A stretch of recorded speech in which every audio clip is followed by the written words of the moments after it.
Kenketak hiru zifrekin egiteko pausu batzuk jarraitu behar ditugu, bestela bururakoak egongo direnean oso zaila izango da. Goazen ikastera! Kaixo artistak, gaur kenketak hiru zifrekin nola egiten diren ikasiko dugu. Zein da lehenengo pausua, zenbakiak vertikalki idaztea. Bigarren pausua, batekoak kentzea kontuz eunekoekin ez hasi.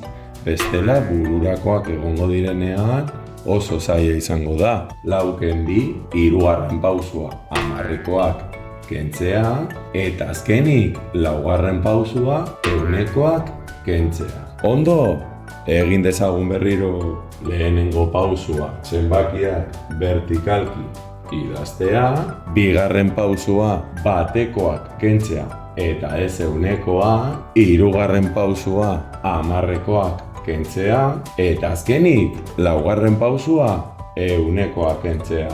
Zer moduz, ulertu duzue? Ziur nago baietz, beste bat arte!